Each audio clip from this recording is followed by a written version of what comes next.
escola é um espaço de produção de conhecimento, mas não são só os estudantes que lá aprendem e se desenvolvem.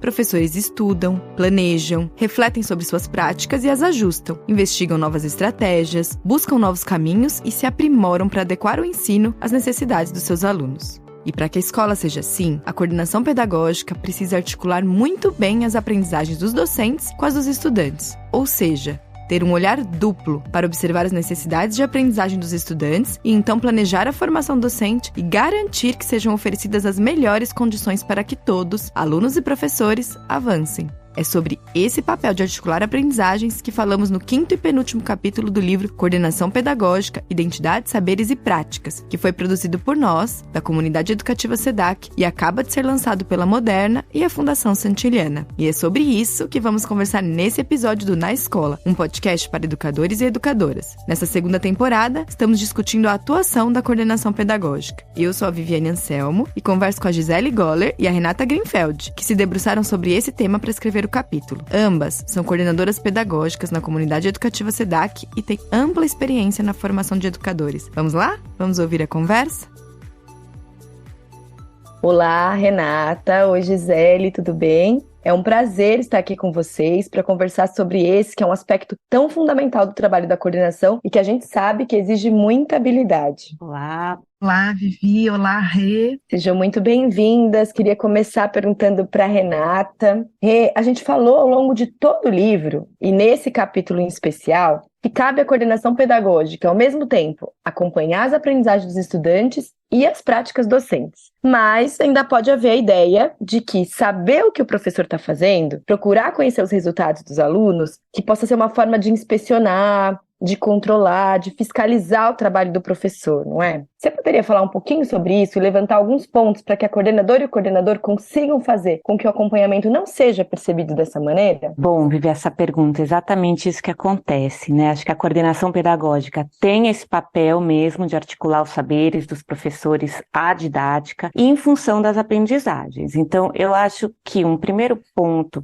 para a gente considerar aqui, até citando, né, a epígrafe que a gente colocou lá no capítulo, né, que a gente precisa ter a consciência de que a nossa matéria-prima é o conhecimento, né, então de quem trabalha com educação, a matéria-prima é o conhecimento, e que a escola, como ele diz, é um bem comum, um bem público, que a gente tem um propósito comum, e pensando nesse propósito, objetivo comum, que seria eles alcançassem o conhecimento, a matéria-prima, que tivessem uma qualidade educacional possível e possam aprender. Para isso, não somente professores e coordenadores precisam trabalhar juntos, mas toda a comunidade escolar. Mas a gente, né, para focar no trabalho da coordenação pedagógica, né, que deve ser um trabalho formativo e de apoio aos professores e professoras, essa articulação precisa fazer sentido. Então, às vezes, não sei, pode ser em função da especialidade do professor ou da professora, ou, né, por exemplo, em etapas de ensino nos anos finais, que os professores são especialistas em determinada disciplina, ou mesmo nos anos iniciais, que são alfabetizadores, né? Mas eles precisam conectar os seus conteúdos de forma que possa fazer sentido para os estudantes, e isso pode e deve contar com o apoio da coordenação, mesmo, né, nessas etapas anteriores. Na verdade, o CP ele é um professor mais experiente, ele conhece os desafios da sala de aula, né? Eu acho que mais para frente a Gi vai comentar um pouco mais os instrumentos, mas o que a gente adianta aqui? Que um primeiro passo é, em reunião com a equipe, evidenciar que esse acompanhamento é parte dessa parceria, né, entre equipe docente e coordenação, que é função da coordenação articular esses saberes específicos e o saber didático para alcançar esse objetivo comum lá que o Nova fala, da aprendizagem dos estudantes, de garantir essa aprendizagem. Então, para ajudar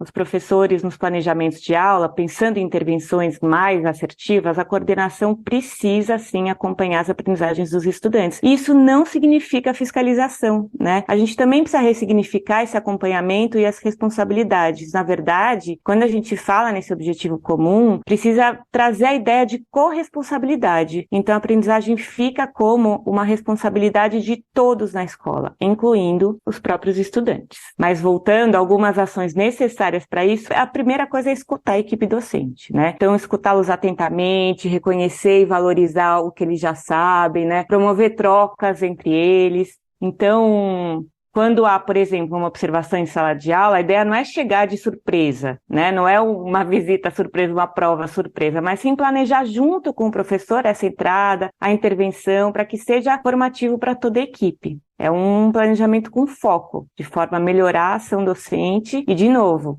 para alcançar aquele objetivo comum. Muito bom, Rê, quando você fala dessa conexão, né, como que a coordenação pedagógica ajuda nessa conexão e que um dos caminhos é apoiar os professores e professores, eu queria aproveitar para fazer uma pergunta para a Gi, porque no livro a gente indica que a coordenação pedagógica, pensando em possibilitar a aprendizagem dos estudantes, possa apoiar cada professor no planejamento das aulas, que possa promover interações entre os professores de diferentes áreas, enfim, né, a ideia é que o CP possa, como você estava bem falando, né, Rê, desempenhar o papel de possibilitar e ampliar as condições para que a aprendizagem de qualquer conteúdo possa acontecer a todas e todos os estudantes. E a gente sabe que isso não é tarefa fácil. Mas como então que a gente faz, queria perguntar para a Gi, para identificar as necessidades formativas dos professores e das professoras nessa perspectiva e como a gente apoia nas suas especificidades?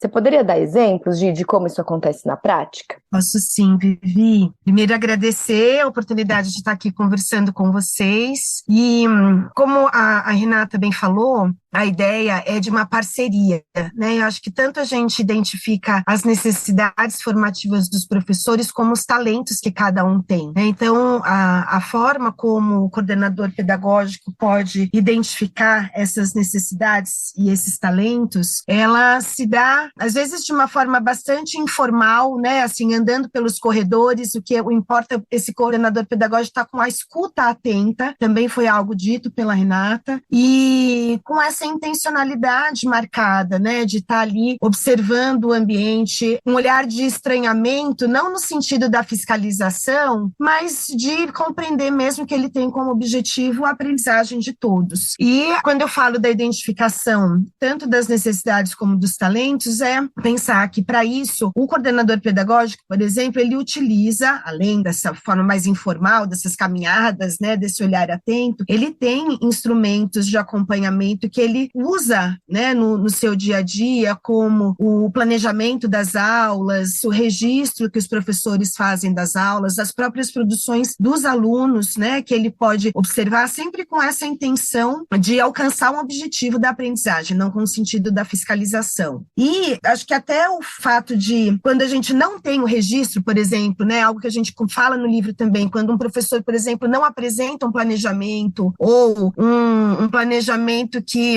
é mais uma lista de coisas, né, para serem feitas do que um planejamento com intencionalidade marcada de objetivo, isso também é revelador de uma necessidade formativa, né? Então, é para isso que o coordenador tem que estar olhando e aproveitando também os seus pares, né? Assim, acho que de uma forma análoga ao que a gente faz com as crianças em sala de aula, a gente também pode pensar em grupos produtivos de professores, né, para que eles possam ali trocar seus saberes. Então, às vezes, colocar um professor que, por exemplo, tem um conhecimento maior sobre um determinado aspecto junto com o outro que problematize aquilo, né? Então, o coordenador pode usar isso a seu favor. Uma outra experiência interessante que a gente pode pensar, especialmente no ensino fundamental, quando nós temos os professores especialistas, é também pensar que, às vezes, os estudantes precisam de algumas habilidades para compreender outros conteúdos. Então, por exemplo, um professor de língua portuguesa pode dar dicas preciosas para um professor, por exemplo, de história ou na área de ciências, de compreensão de texto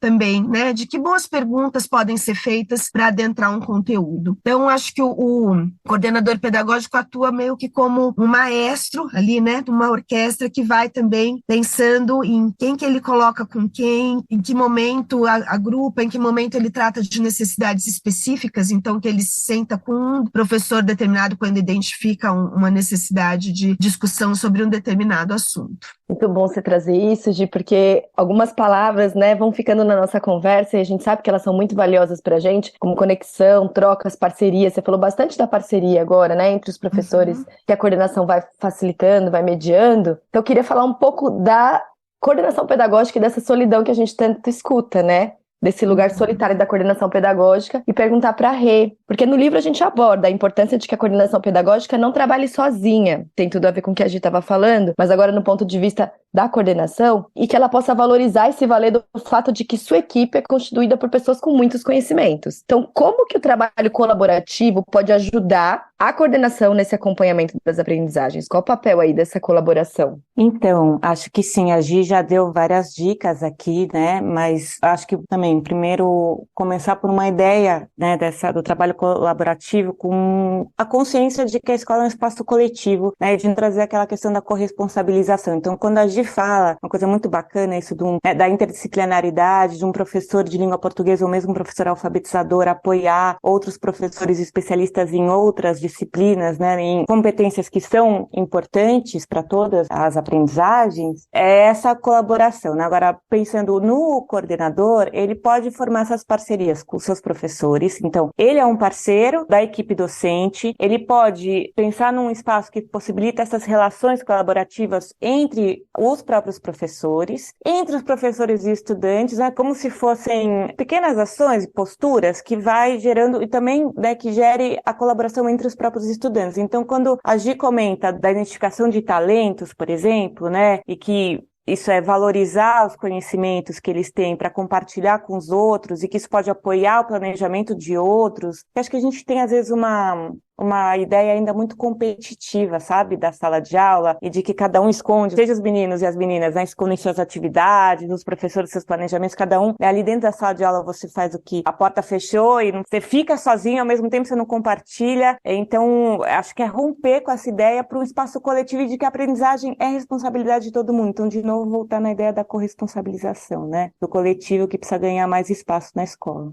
Perfeito. E aí, eu queria retomar um pouquinho a ideia dos instrumentos, porque a Gi citou, né, na fala dela, além de situações mais informais que acontecem, a importância dos instrumentos que vão apoiar esse trabalho. Você poderia comentar, retomar um pouco esses instrumentos e as estratégias que a coordenadora tem para fazer esse acompanhamento? Posso sim, Vivi. Bom, como instrumentos, eu comentei, né, aqui que os instrumentos mais formais, né, que são o próprio planejamento, que eu havia dito, ou os registros de aula que o professor pode fazer, o semanário, né, alguns professores, algumas escolas trabalham com semanário, então são instrumentos, digamos, mais formais, que têm um registro que é valioso. A gente sabe que a questão do registro, ela é inerente ao ofício, né, do professor, do educador. A gente precisa disso, né, entendendo que o registro, ele possibilita também, para além da questão da memória, de deixar ali documentado que é o trabalho, ele é um momento em que a gente organiza ideias. Então, o coordenador pedagógico, ele pode se valer da análise desse planejamento, análise desse registro pós-aula ou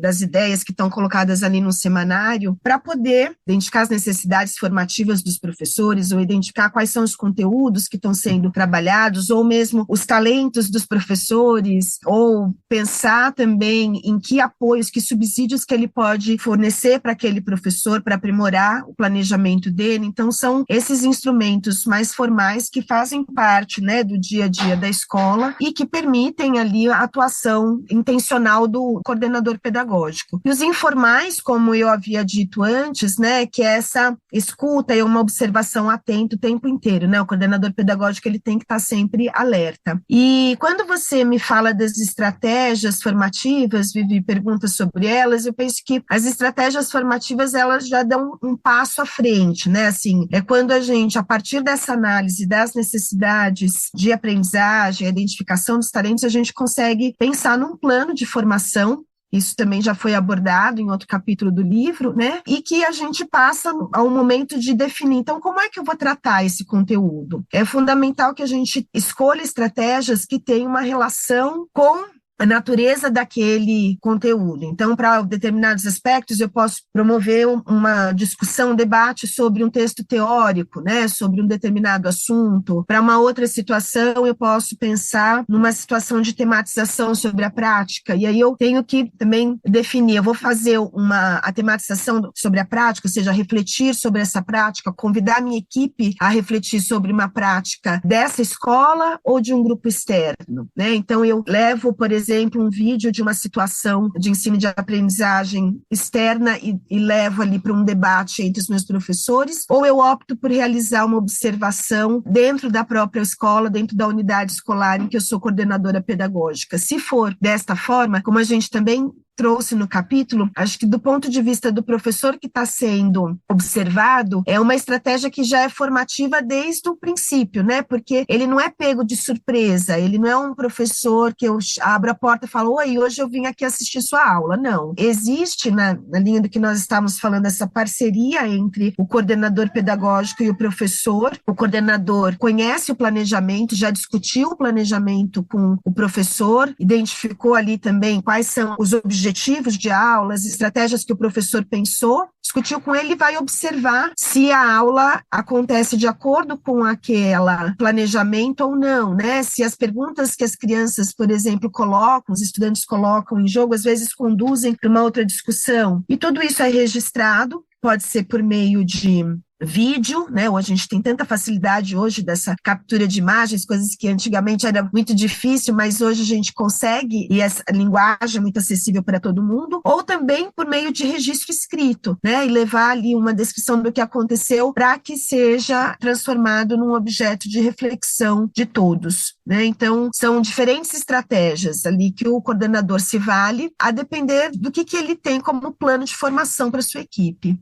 Muito bacana esses exemplos que você vai trazendo, Gi, porque parece que vão ilustrando, né? Tudo que a gente foi falando ao longo da conversa, a gente vai enxergando ali o cotidiano da escola. E aí eu aproveito para falar de uma sessão que a gente tem em todos os capítulos do livro, que é a Mão na Massa. E o Mão na Massa desse capítulo, ele traz uma orientação prática sobre a construção da pauta de formação, que tem tudo a ver com o que você estava contando, né?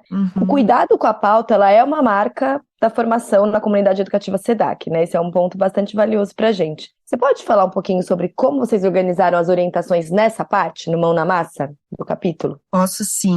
Acho que até na abertura do capítulo, né, colocando essa marca da comunidade educativa SEDAC, a gente trouxe uma frase da Tereza que fala: a pauta marca a intencionalidade educativa, né? E a questão da intencionalidade, que também foi uma palavra que eu usei aqui muitas vezes, foi exatamente o que a gente buscou marcar, como se fosse um raio-x da pauta, né? Desde a gente pensar quem são os participantes, quem é esse público, né? Então, quando eu falo aqui para vocês de que a gente tem que identificar, por exemplo, tantas necessidades formativas quanto os talentos, isso também, na hora de eu pensar o público que eu tenho, eu posso pensar desde o princípio, ali, a organização, né? Vou fazer em roda, como que eu vou organizar essa sala para minha reunião, por exemplo? Colocamos ali a questão da data, né? Parece que é uma coisa simples, mas uma coisa é eu pensar também baseada num plano de formação, quais são os aspectos que vão ser abordados no início do ano, quais vão ser abordados mais para frente, né? O que eu vou levar para uma reunião coletiva e o que eu vou levar para uma reunião, por exemplo, apenas dos professores do 5º ano. Enfim, eu tenho sempre ali marcado o público, né? E o tempo dessa formação, tempo que a gente quer dizer no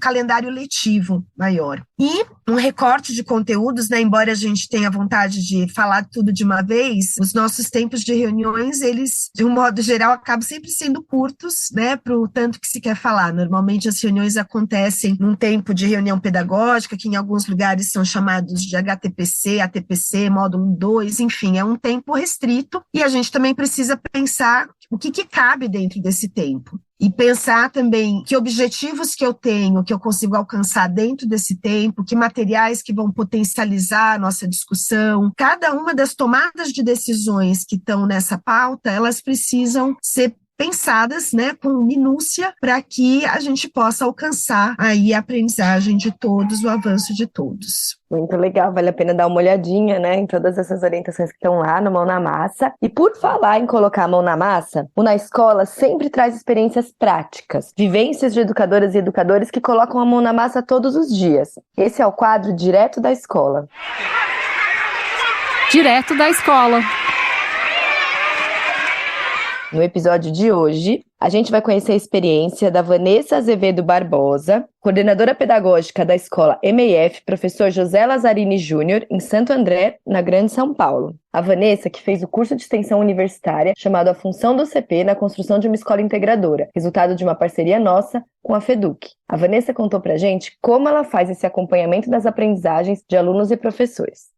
Vamos ouvir. Para fazer esse acompanhamento, para realizar o acompanhamento do desenvolvimento das aprendizagens das crianças, atualmente aqui na rede de Santo André, nós temos incluído a análise de alguns índices, né, dentre eles a avaliação externa, que nós temos há cerca de 2 anos utilizado na rede, mas no cotidiano da escola, eu costumo usar a ronda pedagógica, como diria o Cristiano Alcântara, que é um momento onde a gente passa para cumprimentar as professoras, as crianças, acaba entrando, senta um pouquinho, conversa com as crianças, vê o que eles estão fazendo, né? Eles vão trocando bastante com a gente nesse momento, as crianças e os próprios professores. Lá na escola eles são bem abertos para essa troca, então eles abrem as portas com tranquilidade para que a gente faça esses acompanhamentos. Existe o semanário, né? Dentro do semanário tem o planejamento e o registro reflexivo. Então, no registro reflexivo, há algumas anotações dos professores sobre os agrupamentos, sobre as necessidades específicas de algumas crianças. Então, eu faço acompanhamento também por meio desse registro do semanário, e no final dos trimestres, nós temos um movimento que chama pré-conselho. Então, aqui em Santo André, o conselho de ciclo, ele é formativo, mas antes de acontecer o conselho de ciclo, nós temos o pré-conselho, que é o momento no qual nós sentamos, eu e o professor, individualmente ali, e a gente faz o acompanhamento com as avaliações que são feitas, né, as atividades diagnósticas que são feitas no trimestre, as sondagens, o caderno da criança, e os professores preenchem uma planilha. Nessa planilha constam os saberes, os não saberes das crianças e quais os encaminhamentos que foram feitos pelos professores durante o trimestre. E aí a gente sempre faz um combinado do que vai ser trabalhado de acordo com essas necessidades das crianças. Depois que eu faço esse movimento do pré-conselho, eu faço um levantamento de tudo que apareceu ali mais em comum, né? Então, qual é a dificuldade maior? Leitura? Resolução de problemas? E aí, em cima disso, eu traço um plano formativo, que vai se desdobrar nos conselhos de ciclos e nas reuniões pedagógicas semanais. Basicamente, é esse movimento. A experiência da Vanessa mostra que a organização de tempo é fundamental para dar conta, né, das atividades do dia a dia e desse acompanhamento. Vocês querem comentar um pouquinho? Acho que ela traz exatamente a prática, né, do que a gente comentou, a parceria, a escuta dos estudantes e dos professores. Acho que esse pré-conselho é um momento individual, que é isso que você está falando do tempo, mas que depois ela leva para momentos formativos. Nessa escuta que ela faz um levantamento para fazer o plano formativo. Acho que dialogou bem com o nosso capítulo, né, Gi? Sem dúvida, Rê. Foi muito bom escutá-la, e é porque acho que ela também complementa. Quando eu fui falando, eu trouxe bastante sobre os instrumentos de acompanhamento do professor, e ela traz alguns dos próprios alunos, né? Então, desses instrumentos, quanto acompanhar as aprendizagens dos alunos são reveladoras também das necessidades formativas dos professores. Eu acho que na fala dela isso está bastante marcado, e essa possibilidade mesmo de fazer esse acompanhamento ao longo, né, do tempo. Então, quando a Vivi também fala dessa organização, é interessante, a gente não tem só o conselho final, né? Assim, você tem toda uma trajetória e várias oportunidades de intervenção para garantir essas aprendizagens ao longo do processo. Muito interessante essa contribuição da Vanessa. Muito bom, gente. A gente está chegando ao final do programa, mas antes de encerrar, eu queria que vocês deixassem alguma dica de leitura, de filme, de vídeo, algo que vocês tenham tido contato recentemente, que queiram compartilhar com a gente. E a gente pode começar por você. Então, vamos lá. Primeiro, eu também quero agradecer muito o convite, essa parceria de escrita com a Gi, que foi ótimo, parceira, companheira, maravilhosa, a Alcedac também, Vivi também nessa coordenação, e, nossa, eu fiquei pensando em vários filmes, tá? Mas, assim, acho que a gente está falando de escuta de estudantes, essa necessidade, acho que um documentário que chama Nunca Me Sonharam, não é tão recente, é 2017, mas acho que vale a pena. Tá bom, obrigada, Rê. Gi? Olha, eu também quero agradecer demais a oportunidade de estar aqui com vocês, também da parceria da Rê e Alcedac. Eu falo, uma simbiose, tudo que a gente vai aprendendo junto, né? Assim, não sei mais o que é meu, o que é da instituição, mas eu, como uma dica, também vou de filme. Eu tinha pensado também no filme Nunca Me Sonharam, olha só, Rê, a nossa sintonia, mas eu vou vou puxar para a educação infantil, que é o No Começo da Vida. Também acho que é um filme maravilhoso que todo educador precisa conhecer, mesmo os dos grandes, né? Não é dos professores dos grupos maiores, saber como que as coisas começam, né? Também. Então, acho que seria uma dica bem interessante. Muito obrigada. Mais uma vez agradeço a presença de vocês.